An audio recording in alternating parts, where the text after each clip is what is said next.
I want to welcome Agile XRM to the podcast. I've known the people at Agile XRM for the past 12 years. I've seen how their business process management tool can add massive value to complex organizational processes in sectors such as finance and government. If you have complex processes or a need for dialogues on the Power Platform or Dynamics 365, take a look at how this BPM tool can add value. You can find them at agilexrm.com or check out the show notes for more details.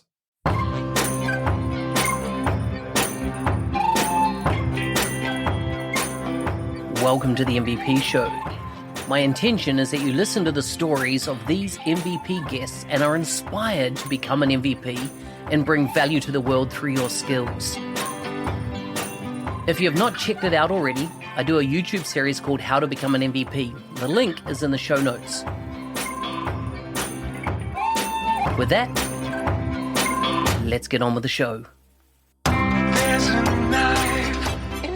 Today's guest is from the Czech Republic. He's a freelance software architect and developer for Dynamics 365 Finance and Operations. He was first awarded as MVP in 2013. He has written thousands of messages in various forums, hundreds of blog posts, released several development tools, and spoken at conferences. He loves many outdoor activities such as hiking and cross-country skiing, drinking Czech beer, and you can find links to his bio, social media, etc., all in the show notes for this episode. Welcome to the show, Martin. Hi, thank you for inviting me. Good to have you here and good to speak to somebody from the Czech Republic. And one of my first employees in New Zealand and one of the businesses that I ran was from the Czech Republic. She still lives here. She actually lives just down the road from me. So there's a connection there. And the world is really small, isn't it? Yes, it is. It is. I enjoyed my time in the Czech Republic. My wife and I went there when we were living in London, and we sampled a lot of your great food and the great beers. We did a whole food tour around the city and Prague, and it was just, it was amazing. Tell us about food, family, and fun for you. What do they look like? What do you do when you're not working? Oh, well, I lived in the UK and a few other places before, but now I bought a few years ago, just before Corona, I bought a house in Prague. So I live there, and now I need to water garden and cut grass and all all that stuff. But yeah, otherwise, with my wife, we spent lots of time outside doing like hiking, and like now we were this year we were hiking in Norway but we go for weekends also a lot to like sandstone areas in Czech Republic, and so and sometimes if we have opportunity we go to pub for some beers, of course. Nice. Most important. How did you get into technology? How did your kind of career start down this path? Well, I started become interested in these things already at high school. There I started doing some HTML and looked a bit into C, but I didn't really did anything on that. But I worked more with web technologies from HTML. I moved a bit to PHP, MySQL, these kind of things. But then I studied Java at uni. But then already during my studies, I ran into what was at the time called Accepta, later Dynamics AX, and now part of Dynamics 365.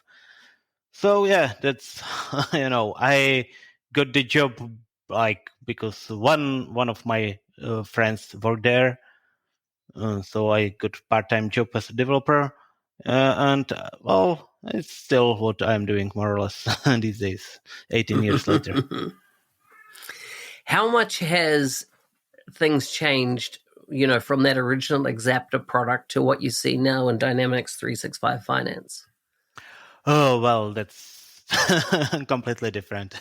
There are still parts that are the same, but it changed enormously.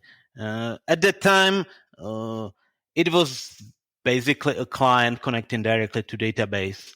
And then actual application layer was introduced, and now we are in cloud. The whole old client was abandoned, and now we have web application using web client. All the tooling changed. The product is much bigger than it used to be. And it allows also to be used by bigger companies, so projects are getting more complex, at least some of them. Yeah, so it changed a lot, and there is also more people involved. And we have also lots of new resources for, when I started, there wasn't much information to get. There weren't many blogs. There was one Usenet forum, and this also changed a lot. From the technology changes and the impact that they've had, have you seen an increase of people coming into the community and developing on the platform? Are new people all the time? Or are you seeing a lot of people that have been doing Dynamics, AX, Exapta, or finance? They're doing it for a long time, like you, 18 years. Or are you seeing a lot of fresh new people coming into the industry working with the technology? I would say that most people are newish. So, I think I don't have numbers, but I think that there are more projects, more people involved. So obviously, they can be all old. And there are some old people also move to other roles, other projects, other types of technologies. And mainly people, I think, come from like end user clients. Companies have some needs to maintain stuff, etc. But as I see some small fracture, small part of the world, and I don't know what's going on in all projects, so I don't have any numbers. So, but definitely it grew, and it need to adopt more people. Yeah, that makes sense. Are you seeing the use of, we've heard a lot about Microsoft Power Platform and low code. Are you seeing that used with on the finance side of things more, like particularly Power Automate? Are you seeing automations being done and touching the data that would sit in finance, or are you seeing apps being built, the Power apps being built over data sets that might sit in the finance system? Currently, I don't see it that much. That may be different on some other projects, but what I see so far, it's not used very often. And in some cases, it makes sense. So, for example, we usually build like system integration, then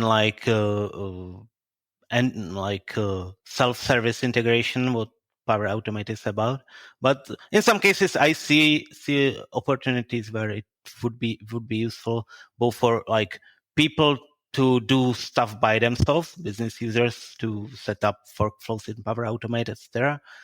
And also what we could provide as, like, let's say, implementation partners or so, regarding standalone Power Apps or Power Apps embedded in FNO, and like Power BI could, not only replace some existing reports, but give people much more power, like having interactive reports and nicer visualizations and these kind of things. So I don't see it so far used too much. I think it's going to change. At least I hope, because it would be useful in some cases. And what you're seeing, coming out in the future from Microsoft in this space, what excites you? What are you most looking forward to around new features or expanding product sets, or whether Microsoft's acquiring companies to fill gaps in the product? Kind of, what are you looking forward to most in the coming period of time? Oh, well, I don't really know. But two things that I'm interested a lot regarding the area of integration where I'm involved usually quite a lot. It's integration with Azure Data Lake and change feeds and these kind of things, because that would allow us certain things that are quite difficult at the moment. Yeah, and the whole data platform or dataverse and how it, well, there is a long-term idea that it will combine data from different sources, from different Dynamics applications, etc. I see more and more integration from FNO side as well, like virtual entities and business events that should be visible in Dataverse.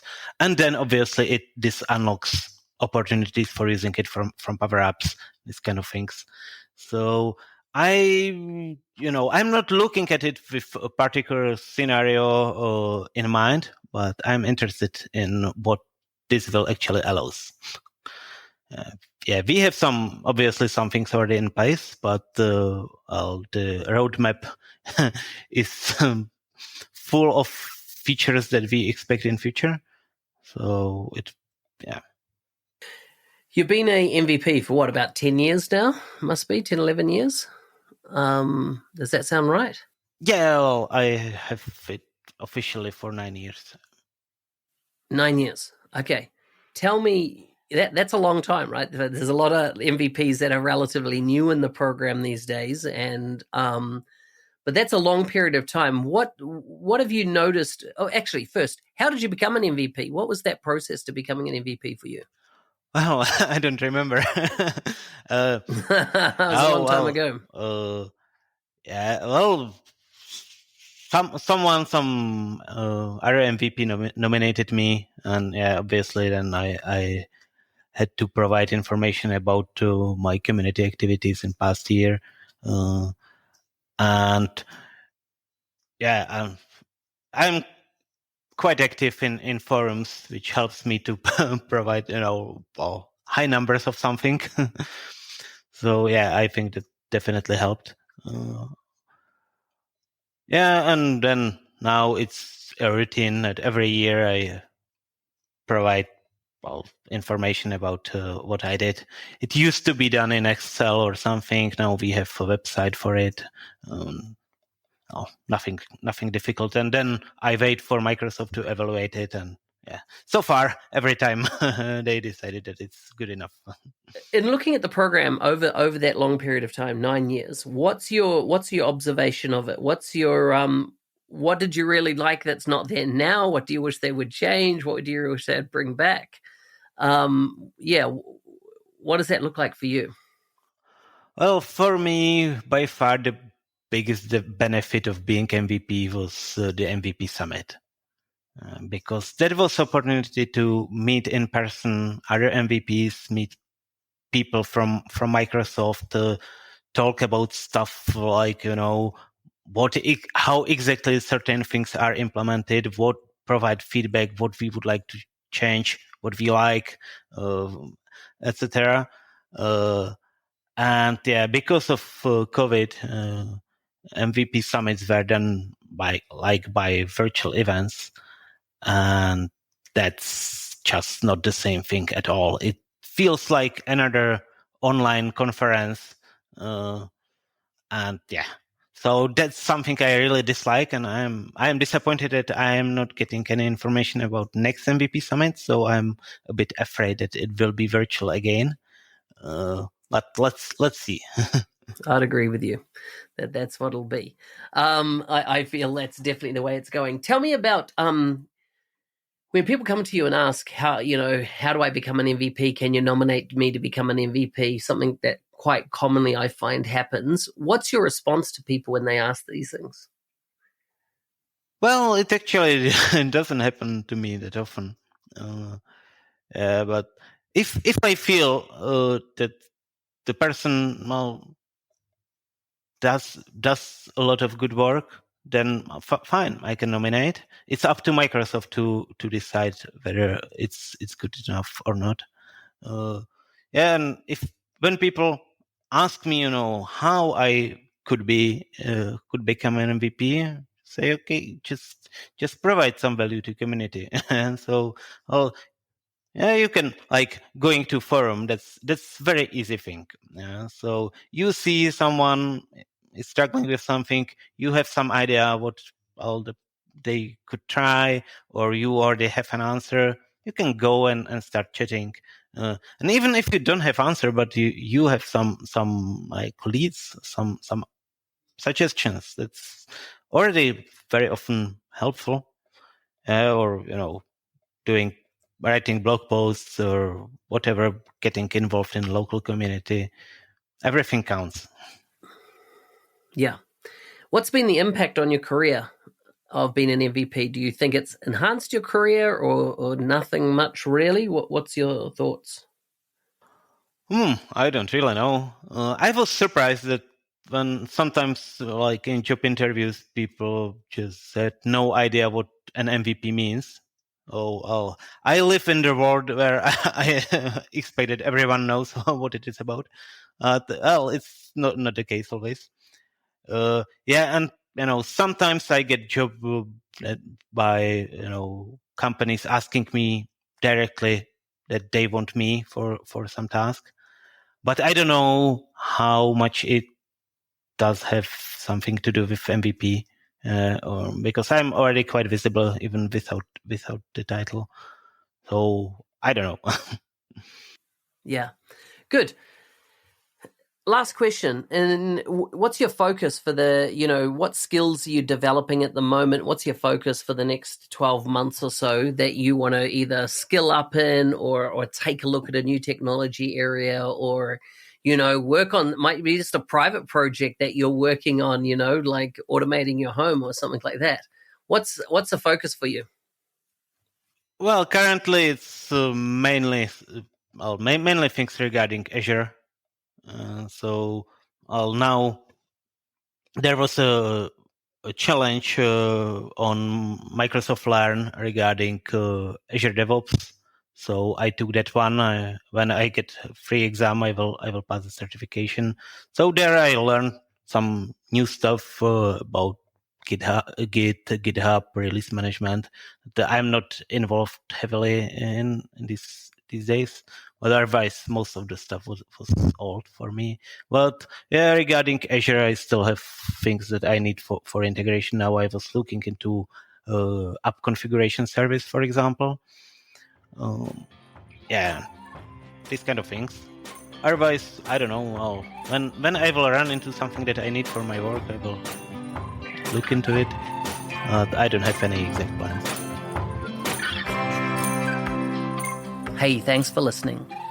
I'm your host, Business Application MVP Mark Smith, otherwise known as the NZ365 Guy.